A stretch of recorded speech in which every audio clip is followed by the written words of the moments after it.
Hey guys, welcome back, and we are going to keep covering this Sweet Baby Ink thing. I'm covering it pretty in-depth on my gaming channel, but over here I just kind of want to gauge how people are reacting to it.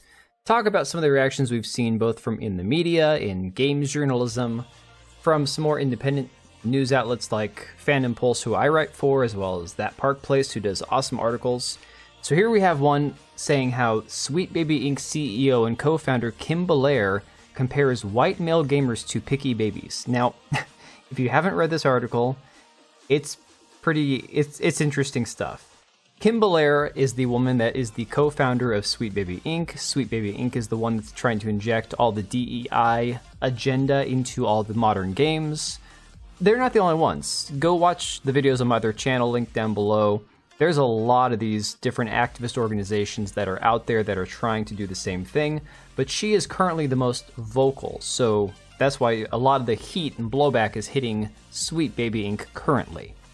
So the article says Sweet Baby Ink CEO and co-founder Kim Belair previously compared white male gamers to picky gamers.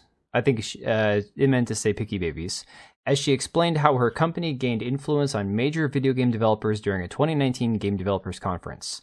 And yeah, you can go see these videos for yourself. They have comments turned off. You can't comment on them, obviously, because they don't want to hear any negative, criticisms.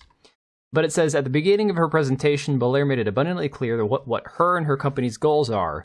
We do narrative development in games and kind of beyond, and we try to bring inclusion, diversity, and new ideas to the industry.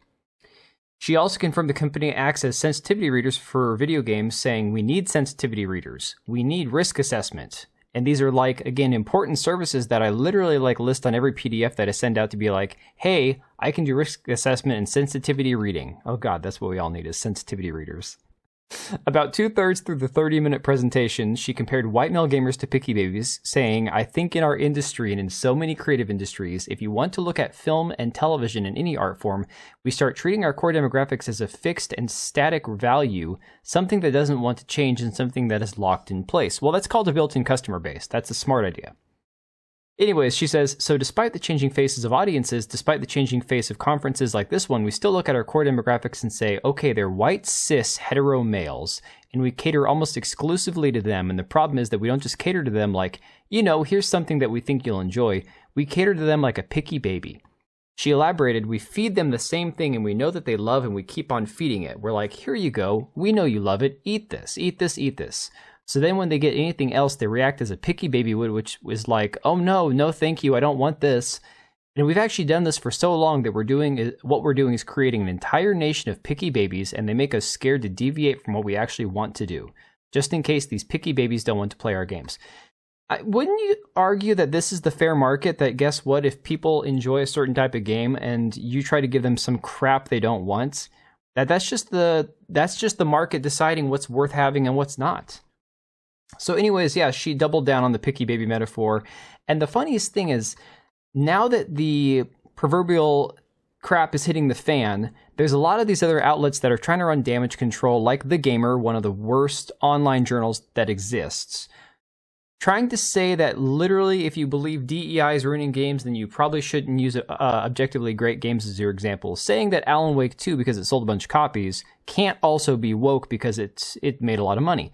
And I would argue that that's BS. The Last of Us and The Last of Us Part 2, to my understanding, are both pretty woke games as far as having LGBT inclusion, transgender characters, gay love relationships, all that kind of stuff.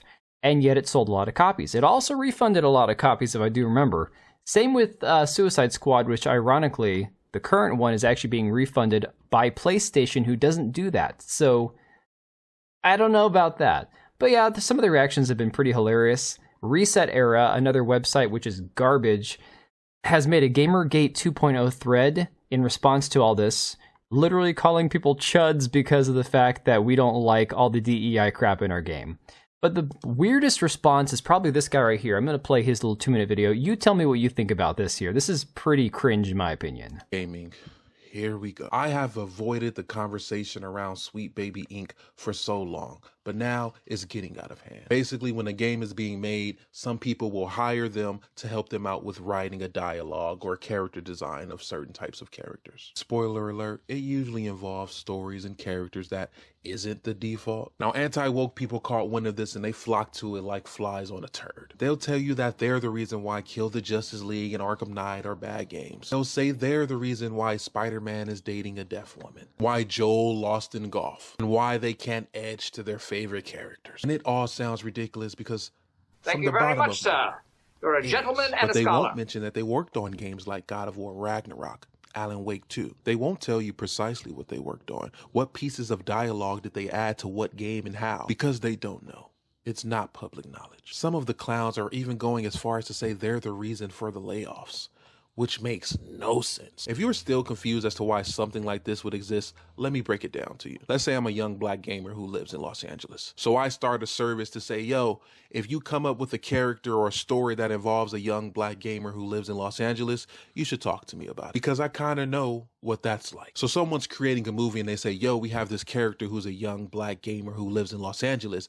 Would he wear something like this in the winter? I can then look at that character and say, add a little bit more drip here, add some drip there. Even though it's winter, we don't need a puff jacket. We're chilling. They say, all right, bet. Move on. Second scenario, a show comes out. They say, yo, we got this character who's a young black gamer in Los Angeles. Would he say something like this? I say, we kind of over pronunciate our R's a little bit more, so it wouldn't be brother, it'd be brother. Now, those movies, those shows, they come out. Some of them might still be trash. Some of them might be hits, but I did my job. The rest is up to them. That's essentially what Sweet Baby Ink does. That is in no way, shape, form, or fashion an issue with gaming. And then This dude is so deluded. So honest to God, he's trying to compare whether or not you get the opinion of somebody who's been there before to try to give an authenticity to a character compared to the actual vocal agenda that these people are putting in the games. And people have pointed out, they're like, look at the writers on these games.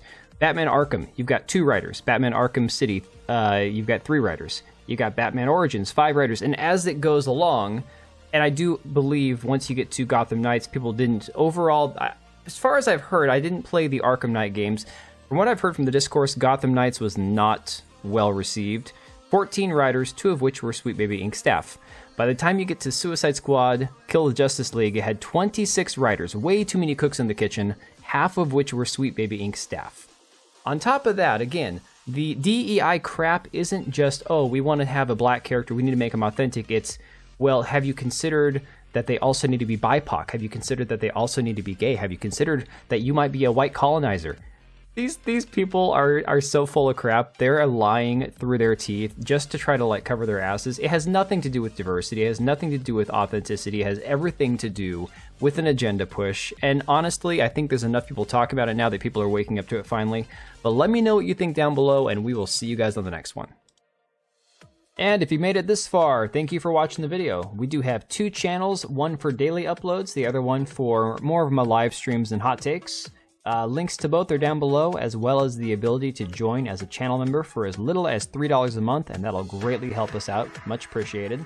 We also have links to our Etsy accounts down below, as well as our website. We also have locals and Subscribestar. If you didn't want to support us on YouTube, you can support us through those. Thanks again for being here, and we will see you on the next one.